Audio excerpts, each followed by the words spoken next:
अस्सलाम वालेकुम। उम्मीद करता हूँ कि आप लोग खैरियत से होंगे।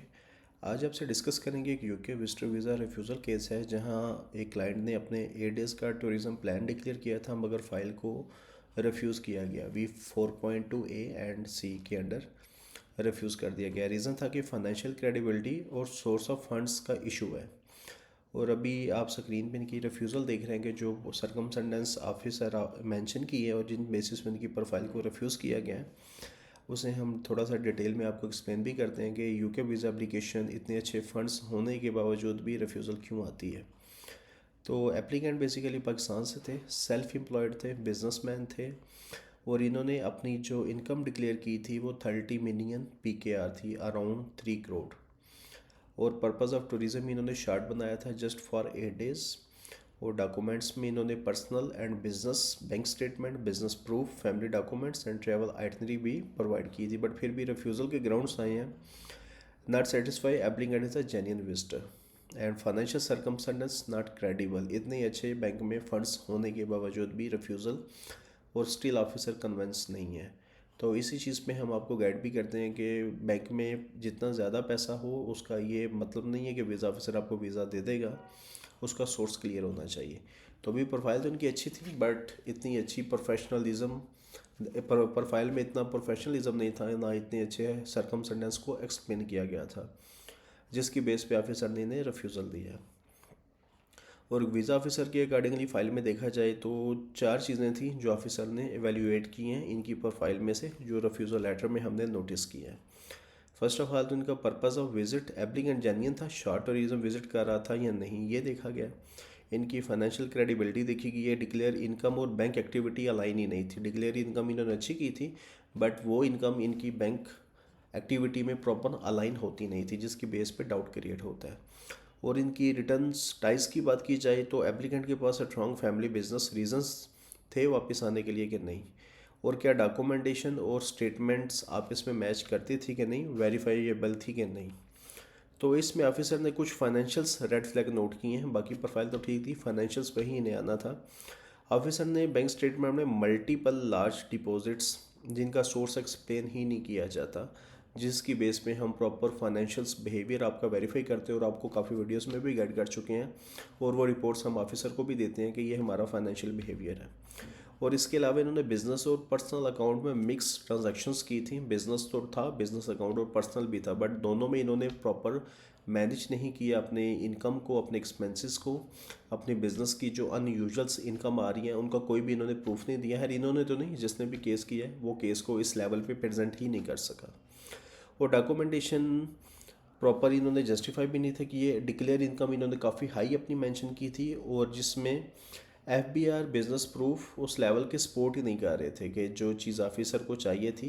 क्रेडिबिलिटी नहीं थी, चीज़ें अलाइन नहीं थी, अनकंसिस्टेंसी काफ़ी ज़्यादा थी। तो इतने अच्छे फंड्स होने के बावजूद भी ऑफिसर ने इस चीज़ को क्लेम नहीं किया कि मैं वीज़ा दूंगा, मेरी कंट्री में आएगा, विजिट करेगा। सो दैट्स वाई हम इनका वीज़ा स्टिल नॉट कन्वेंसिंग, और हम इनका वीज़ा रिफ्यूज़ भी कर रहे हैं। तो इसको हमने प्रॉपर डीप एनालाइज भी किया है। इनकी पैप की जा सकती है, बट पैप में भी काफ़ी टाइम लगेगा, और उसमें भी रीज़न में भी डिसीजन इनके हक में ना आए, अगेन ऑफिसर पैप में भी इन्हें रिफ्यूज़ल दे दे।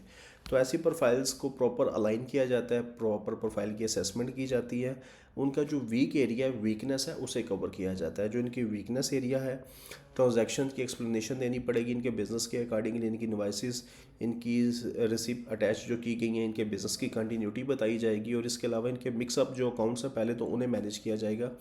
बिज़नेस की स्टेटमेंट सेपरेट रिव्यू की जाएगी और पर्सनल सेपरेट रिव्यू की जाएगी। एक्चुअल इनकम क्या है और एक्चुअल इनके एक्सपेंसेस क्या हैं वो ये नहीं बताते, वो इनकी बैंक स्टेटमेंट बताती है। तो उन चीज़ों पे फोकस किया जाता है। और इनकी जो आवर स्टेट इनकम इन्होंने मेंशन की थी और इनके टैक्स रिटर्न्स के साथ भी मैच नहीं करती थी, तो काफ़ी ज़्यादा रेड फ्लैग्स आते हैं जब इनकम मैच नहीं करते। अब ऑफिसर को खुद ही बता रहे हैं कि मैं कहाँ पे आपके साथ कैसे मिस रिप्रेजेंटेशन करना चाह रहे हो, और वो पकड़ लेते हैं। और इन बेसिस और इन चीज़ों को उन्हें अच्छे से पता है, डेली बेसिस पे वो एप्लीकेशन पे डिसीजंस देते हैं। और वीक इनका पर्पस भी था, एक businessman just for 8 days tourism के लिए जाना चाह रहा है, कुछ लॉजिकल उसमें एक्सप्लेनेशन नहीं है। तो जब लॉजिकल एक्सप्लेनेशन नहीं होती तो जेनेरिक रिफ्यूज़ल आपको आता ही आता है। तो रिकमेंडेशन ऐसी प्रोफाइल के लिए रीबिल्ड पर फाइल करनी पड़ेगी, रीअप्लाई की तरफ जाएंगे तो फिर इंशाल्लाह इनका वीज़ा निकल भी आएगा। फ़ाइल अच्छी है बट फ़ाइल को प्रेजेंट भी अच्छा करना पड़ता है। अगर प्रेजेंट अच्छा करना आता है, सरकमस्टेंसेस आपको ऑफिसर को एक्सप्लेन करने आते हैं, तो डेफिनेटली वीज़ा आपका इशू हो जाता है। तो इस प्रोफाइल के लिए स्ट्रेटजी भी हमने प्रॉपर बनाई थी कि इनके फाइनेंशियल्स डॉक्यूमेंटेशन को अलाइन करेंगे, इनकम प्रूफ मैचिंग करेंगे, वीज़ा पर्पज़ की स्ट्रेंथ अच्छी सी बनाई जाएगी, फाइल स्ट्रक्चर को अच्छे से बनाया जाएगा और रिकमेंडेशन भी दी जाएगी, फिर फाइनल जाके इनका केस फाइल किया जाएगा। तो इंशाल्लाह अभी हम आने वाली वीडियोस में जिनकी रिफ्यूज़ल्स हैं उनके लिए प्रॉपर रीअप्लाई की strategy according to documentation, according to circumstances, हम वो भी आने वाले टाइम में इंशाल्लाह आपसे एक्सप्लेन करेंगे। और जिनकी ये रिफ्यूज़ल्स आती हैं वो भाई भी डेफिनेटली हमें देखते हैं और उनके सर्कमस्टेंसेस हम एक्सप्लेन करते हैं, बट एक्चुअल उनकी कोई भी पर्सनल इन्फॉर्मेशन हम कभी भी शो नहीं करते कि किन की प्रोफाइल थी, क्या सिचुएशन थी, बट हमेशा हम सर्कमस्टेंसेस पे बात करते हैं कि इस तरह की प्रोफाइल पे अगर रिफ्यूज़ल आ सकती है, 3 करोड़ अकाउंट में होने के बावजूद रिफ्यूज़ल आ सकती है, तो आपके अकाउंट में तो फिर 15, 10, 20, 25 लाख होता है, उस पर क्यों ना है, उस पर अप्रूवल भी आ जाती है, 10 लाख पे भी अप्रूवल आ जाती है। बट यह है कि उन्हें डिफ़ाइन किया जाता है, जस्टिफाई किया जाता है, ऑफिसर को क्लियर हर चीज़ बताई जाती है। बेशक आपका पर्पस हो, अलाइन होना चाहिए, फाइनेंशियल्स हो, मैच होनी चाहिए, सोर्स ऑफ इनकम हो, रिफ्लेक्शन देना चाहिए, home ties, business ties, job ties, economical ties, आपका ओवरऑल जो भी सर्कमस्टेंसेस हैं, जब तक वो मिसमैच हैं, उनमें कंसिस्टेंसी नहीं है, ऑफिसर को आप कन्विंस कर ही नहीं सकते। आपका रिफ्यूज़ल कंफर्म है, मीन्स कि आपका रिफ्यूज़ल डन बेस पे आता है, अप्रूवल के लिए एफर्ट करना पड़ती है, फिर रिफ्यूज़ल्स आपका आता ही आता है, और वो भी डन बेस बोल दें जो नाम यूज़ किया जाता है, तो इन शॉर्ट रिफ्यूज़ल आपको डन बेस पे मिलता ही मिलता है। तो इस तरह की मल्टीपल वीडियोस के लिए, मल्टीपल कॉन्टेंट्स के लिए आप हमसे व्हाट्सएप पे रब्ता कर सकते हैं, या आने वाली मज़ीद इस तरह की काफ़ी इन्फॉर्मेटिव वीडियोज़ हैं जिन पे हम काफ़ी टाइम मैनेज करके कंटेंट भी बना रहे हैं, काफ़ी डीप सर्कमस्टेंसेस भी आपके सामने शो करेंगे, और उसके लिए प्रॉपर आपको यूट्यूब ज्वाइन करनी पड़ेगी, वहाँ पे काफ़ी ज़्यादा कंटेंट हम लेके आ रहे हैं। यहाँ पे कम्युनिटी गाइडलाइन की वजह से काफ़ी ऐसी रिस्ट्रिक्शंस हैं जो हम अपडेट नहीं कर पाते, तो इंशाल्लाह वहाँ पे आपको सारा कंटेंट मिलेगा। आपके जो भी क्वेश्चंस हैं, जिस तरह का भी लाजिक है, कोशिश करेंगे कि वो आपको क्लियर किया जाए।